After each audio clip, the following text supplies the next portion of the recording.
मोहन ने हंसते हुए कहा तो रीना खुशी से रो पड़ी।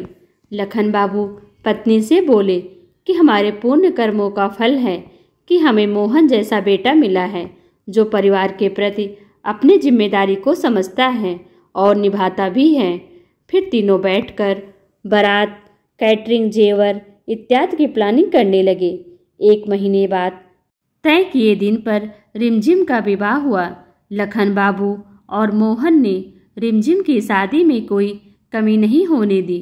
उन्होंने अपने फर्ज को दिल से निभाया था। रीता अपने भाई और भतीजे को देख बस उनकी दुआएं किए जा रही थी कि भगवान ऐसे रिश्ते सबको दे जिन्होंने अपने होने का एहसास दिलाया, और उन्होंने रिमझिम के लिए वो किया जो शायद रिमझिम के पापा भी नहीं कर पाते। बारात विदा होने के बाद रीता ने भाई और भतीजे से बोला कि आपने जो किया उसका एहसान मैं जिंदगी भर नहीं उतार सकती। तो लखन बाबू और मोहन बोले, हमने कोई एहसान नहीं किया, हमने जो किया अपनी बहन के लिए किया और आगे भी करते रहेंगे। लखन बाबू ने रीता को गले लगा लिया। मेरी उम्र तो बीत गई, जेवर पहनने से रही, वही रीना को दे दूंगी। बदल कर क्या बात है माँ, ये जेवर की क्या चर्चा हो रही है?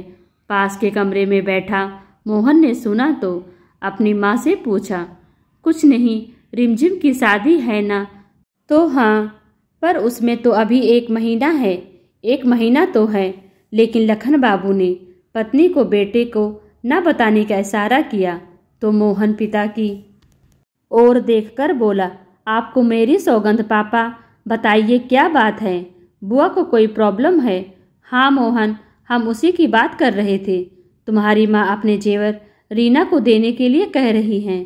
पापा, मैं हूँ ना, मैं देश से बाहर गया हूँ, परिवार से नहीं। बुआ ने जो हम सबके लिए किया है वो मैं कभी कैसे भूल सकता हूँ। रिमझिम मेरी भी तो बहन है, उसकी शादी की पूरी जिम्मेदारी मेरी है। कहकर उसने रीना को फ़ोन लगाया और बोला कि बुआ, मैं हूँ ना, रिमझिम की शादी उसका भाई बड़ी धूमधाम से करेगा कि लोग देखते रह जाएंगे। आपको किसी भी प्रकार की चिंता करने की आवश्यकता नहीं है। मैंने छुट्टी की अर्जी दे दी है। बहन को विदा करके ही वापस जाऊंगा बुआ। मोहन ने किशोरा अवस्था में जब मोहन गलत संगत में पढ़कर पढ़ाई से जी चुराने लगा था, दोनों पति पत्नी बेटे को सही राह पर लाने में नाकाम हो गए थे, तब रीना भतीजों को यह कहकर अपने साथ ले गई थी कि अब आपका वाला मोहन ही लौटाऊंगी, और उसने अपना वादा पूरा भी किया। उसी की मेहनत का फल था कि आज उनका बेटा ऑस्ट्रेलिया की एक बड़ी कंपनी में इंजीनियर था। 2 साल पहले रीना के पति की मृत्यु हो गई और बेटी को दुल्हन बने देखने की साथ उसके पति की अधूरी रह गई। अपने पहचान वालों की मदद से रीना को बेटी के लिए रिश्ता तो अच्छा मिल गया था, लेकिन लेन देन करने में उसका हाथ जरा तंग हो रहे थे। इसलिए वो मदद की आस लेकर भाई के पास आई थी। शाम की चाय पीते लखन बाबू जरा चिंतित थे। पति ने उनके मस्तक पर चिंता की रेखाएं देखी तो पूछने लगी कि क्या बात है। तब लखन बाबू बोले, रीना को कहा तो दिया है कि सब हो जाएगा, लेकिन तुम ही बताओ कि पेंशन के पैसे से कैसे संभव है? कपड़े लत्ते तो हो भी जाएं, तो जेवर की व्यवस्था तो मुश्किल कैसे जी? रिमझिम हमारी भी तो बच्ची है। मेरी उम्र तो बीत गई, जेवर पहनने से रही, वही रीना को दे दूंगी बदल कर। क्या बात है माँ, ये जेवर की बात हो रही है? पास के कमरे में बैठे मोहन ने पूछा। भैया, रिमझिम की शादी कैसे होगी? लड़के वालों की डिमांड तो कुछ भी नहीं है, फिर भी खाली हाथ बेटी को कैसे विदा कर दूं? जेठ जी ने तो पल्ला झाड़ लिया है। रिमझिम के पापा होते तो मुझे कोई चिंता ही नहीं रहती।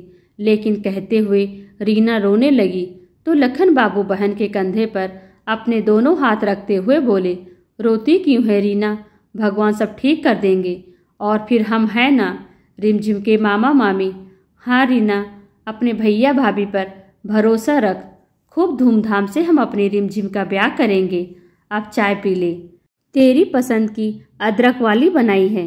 कहते हुए लखन बाबू की पत्नी ने कहा तो रीना अभिभूत हो गई। रीना लखन बाबू की ममेरी बहन थी। संपत्ति के बंटवारे को लेकर उनकी अपनी बहन कावेरी ने तो भाई से संबंध तोड़ लिया था, लेकिन रीना बहन का फर्ज निभाने में कभी पीछे नहीं रही। 5 साल पहले जब दिल्ली में उनकी पत्नी की गंभीर सर्जरी हो रही थी, वो अकेले पड़ गए थे। तब रीना के पति ने ही आगे बढ़कर कहा था कि भाई साहब, आप चिंता क्यों करते हैं, हम सब हैं ना। और रीना ही साथ रहकर अपनी भाभी की खूब सेवा की थी। दोस्तों, ये कहानी आपको कैसी लगी कमेंट कर हमें ज़रूर बताएं।